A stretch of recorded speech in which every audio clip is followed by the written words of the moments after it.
Welcome to Manifested Publishers. How are you? Welcome to our today's lesson, History and Government lesson.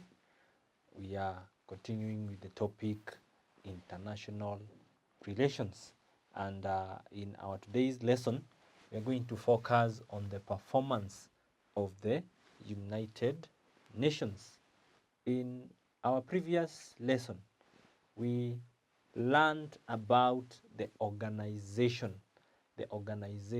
of the United Nations. And we said the United Nations is organized. It has 6 principal organs. Are you able to remember them? The organs that help or that are used or that are under the United Nations. Are you able to remember them? The 6 organs. You could note them. What are they? We have the General Assembly. We have the Security Council. We also have the Economic and Social Council. We have the International Criminal, International Court of Justice. That is number 4. And then number 5, we have the Secretariat, which we said is headed by who? Who heads the Secretariat?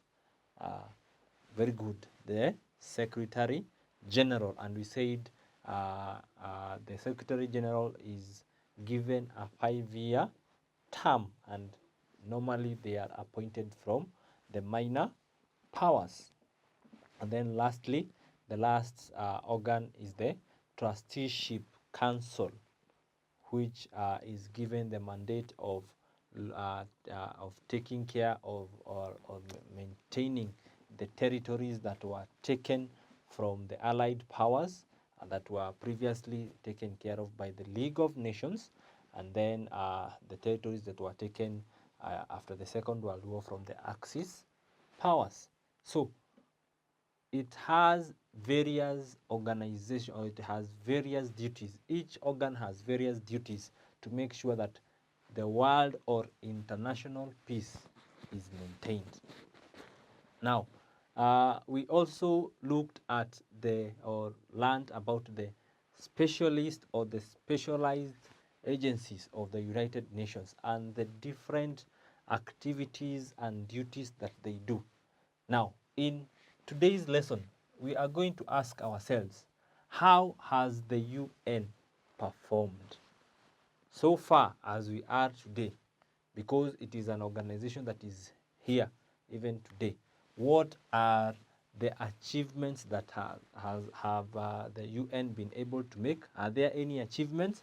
And also, are there some problems or challenges that they have been able to face? So in our today's lesson, that is what we should be able. So by my learner, by the end of this lesson, you should be able to explain the achievements or identify the achievements that have been made or the milestones that have been made by the United Nations, and also should be able to discuss the challenges that they are facing. So let us start with the achievements.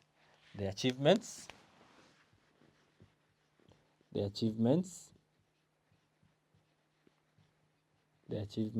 of the UN.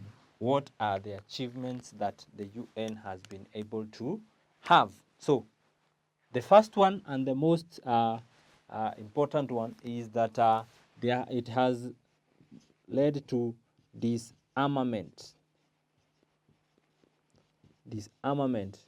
through the security or the work of the Security Council. There has been significant reduction in production and use of arms, and especially those dangerous arms, that is includes the atomic bombs. So there has been strides that have been made by the United Nations to ensure or to see to it that nations are producing less arms that are a threat to humanity. They have also led or encouraged the members to cease from producing weapons of mass destruction. So there is the weapons of mass destructions have been reduced in their production. So that is the biggest achievement that has been able to be gotten by the UN. It has led to disarmament. There is gradual reduction in production of arms. That is the first achievement. And then number two, this next achievement is that it has led or it has made significant strides in protection of human rights. It has made significant steps in protection of human rights. The biggest or the one of the biggest part of the United Nations Charter is the Declaration of Human Rights.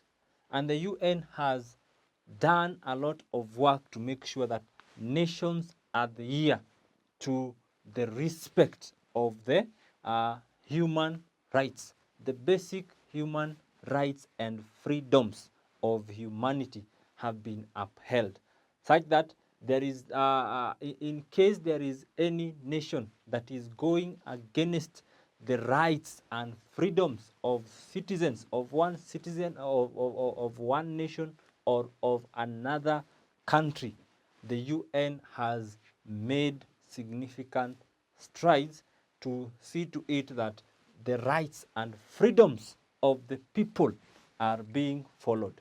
The actions also of the ICJ,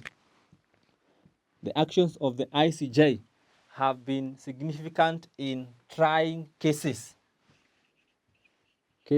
of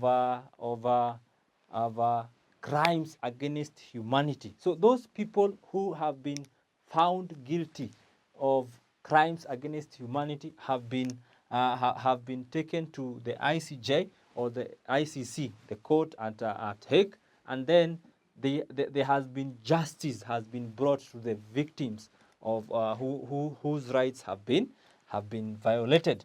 And then number three, it has led or it has made significant strides to result to decolonization.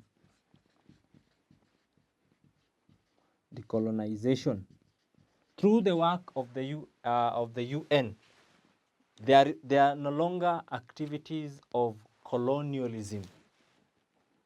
It made it made impact immediately after the Second World War to make sure that each and every country has been able to achieve its independence.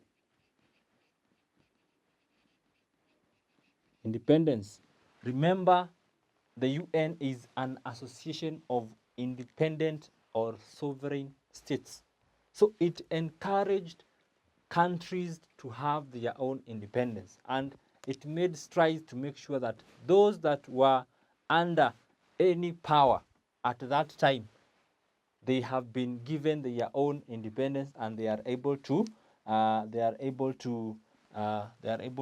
make their own decisions and have their own self-respect. That is decolonization. So that is another achievement that has been made by the UN. It has made strides to make sure that countries are able to get their own independence.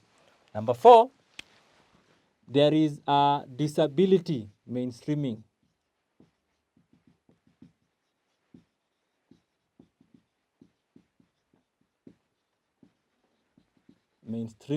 Through the Charter on Human Rights. It has led to equality, or it has made or encouraged members to put in place measures to make sure that those people who are disabled,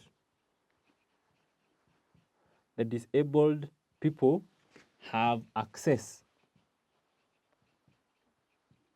So it has made or it has brought to the consciousness of nations that even the disabled people are able to access opportunities just like other people.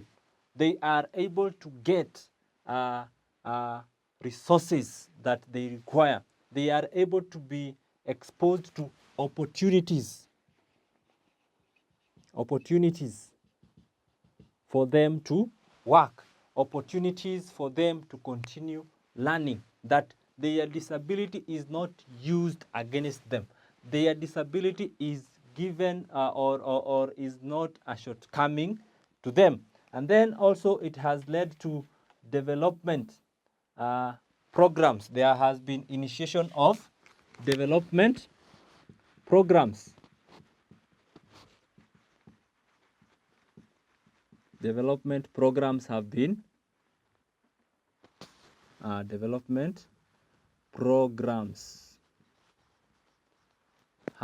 instituted. This is through the work of the World Bank. Allow me to write it in full. Through the activities of the World Bank,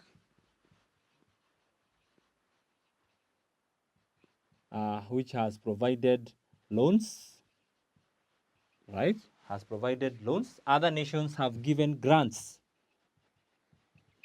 to other countries to allow them to develop.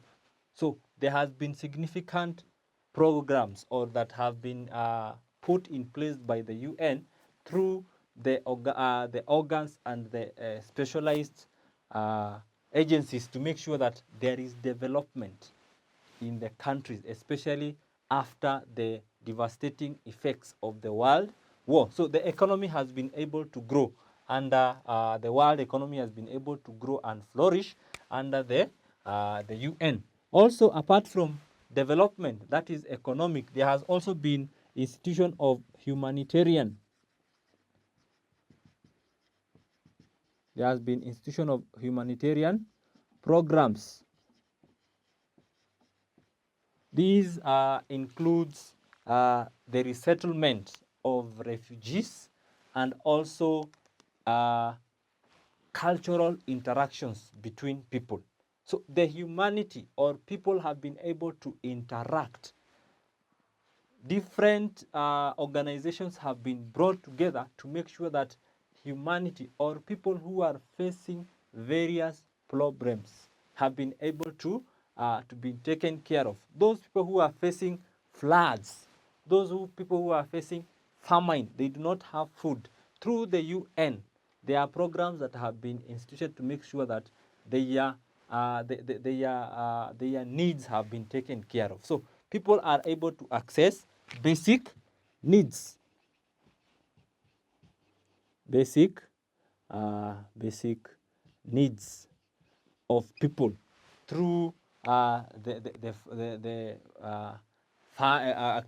organizations like FAO, that is the Food and Agriculture Organization. People have been able to get food in their countries. Countries that are unable to feed their people have been given programs or have been connected to different programs to enable them get food for their people. Apart from that, there has also been strides that have been made in fighting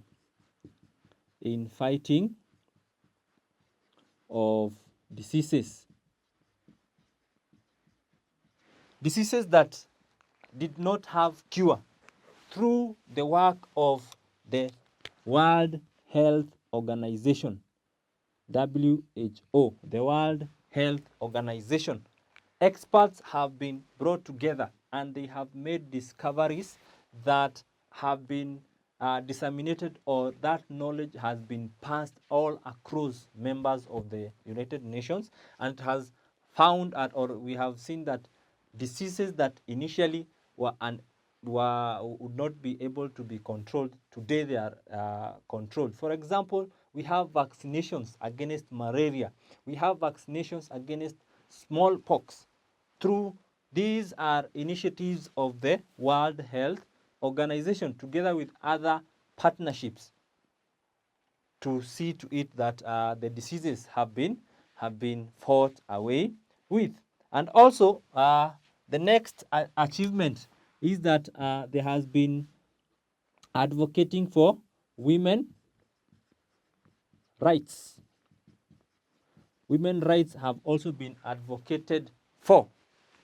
So the discrimination against gender has now become a thing of the past. Today, women are allowed to engage in economic, in political, and social functions as equal to the males. There is no further discrimination, though there are some, we have not yet made that 100% achievement, but through the work of UN, we have now today, we are able to talk about women rights, and also we are able to get women taking significant positions. There has also been fight, there has also been steps that have been made against terrorism.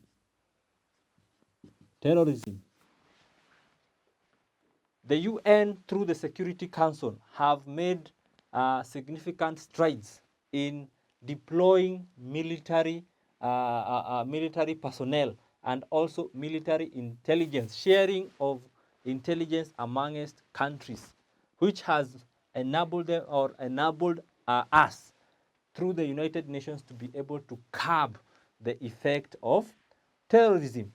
And then there has also been introduction of democracy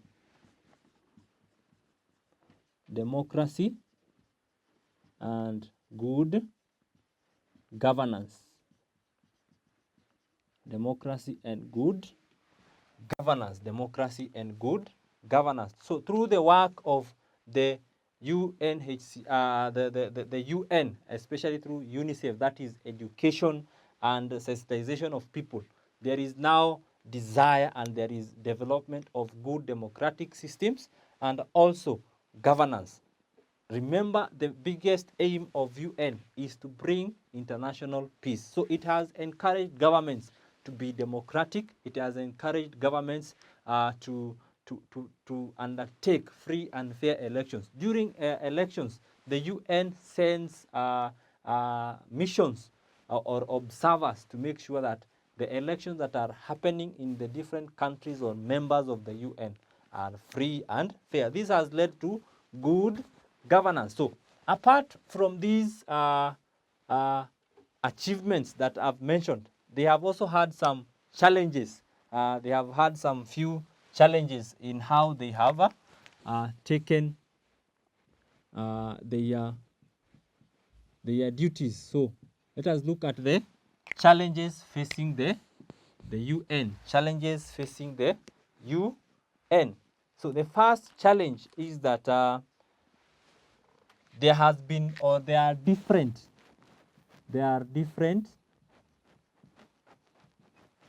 systems and ideologies. So countries have different political, economic, social systems that are different. They have different ideologies from one another. So when it is so difficult for the UN to bring all these nations to think as one, because every people have their own systems that they believe in, they have different forms of government, they have different ideologies that they believe in. So uniting them has become a very hard has become a challenge on the part of the UN. Another challenge is that of nationalism. So each and every country, we have said they are independent states. So as an independent state, a country is concerned with her own problems. It is concerned with how to develop her people, how to make sure that her people are well. So the nations have divided attention. They do not fully commit themselves to the activities of the UN because they are concentrating on their own needs. And then number three, they have a challenge in funding. Remember, we said the UN is run by donations or money that is given by members according to their own economic capabilities. So there are some countries that cannot fully support the UN. And even those that are fully supporting the UN, they have their own economies to run. So the UN does not have sufficient funds to run the missions, to run and also to curb the so many problems that are facing the members. And also, number 4, there has been a lot of border disputes.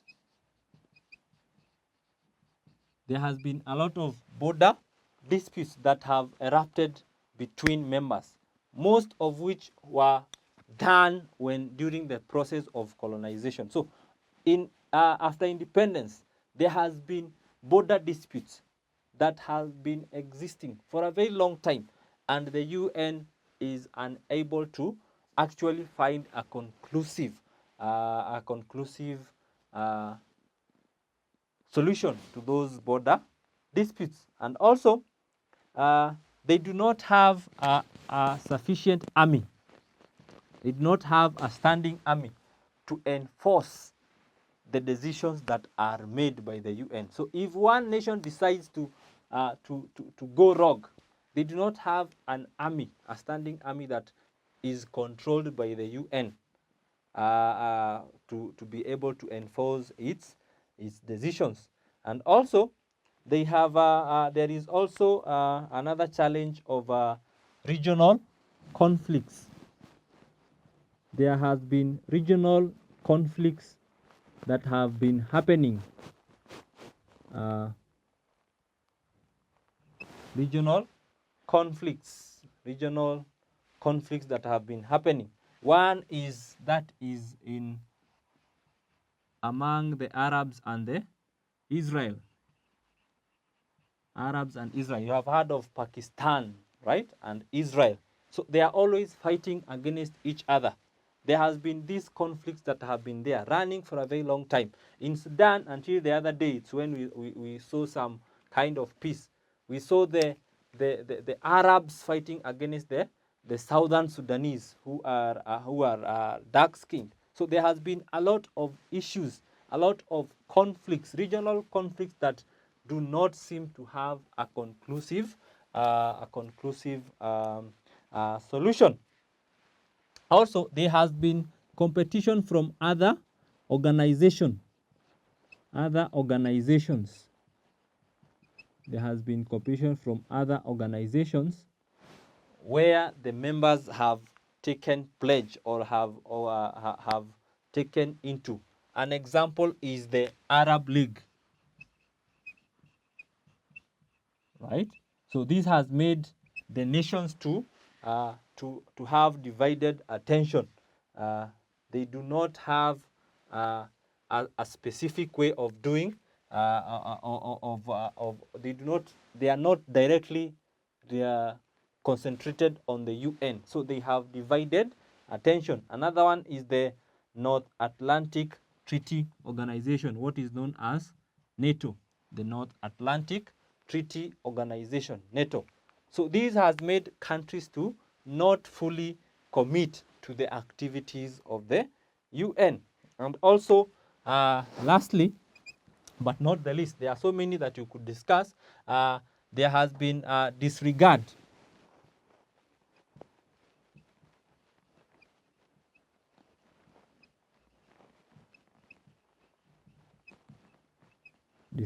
by some nations. Some nations disregard the decisions that have been made by the United Nations. An example is Britain and America when they were invading other countries.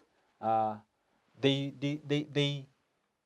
do away, or they do not respect the decisions that have been made by the United Nations. So these are some of the challenges that the UN is facing.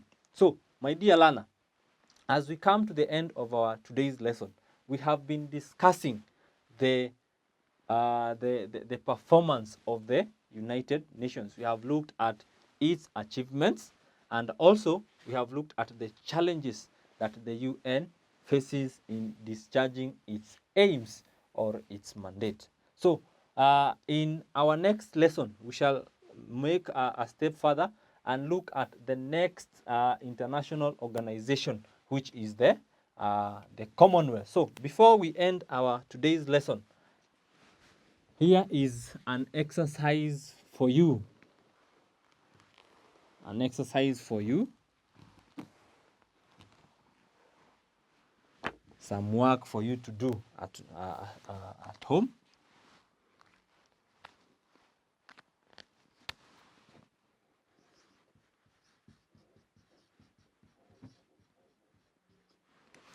Questions. And the first question is, state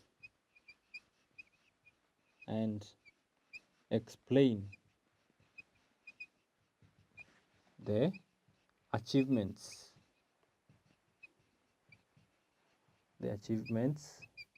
of the United Nations. Number 2, identify the challenges. Identify the challenges faced by the UN, that is the United Nations. Number 1, state and explain the achievements of the United Nations. And then number 2, identify the challenges faced by the United Nations. And with that, my dear learner, we have come to the end of our today's lesson.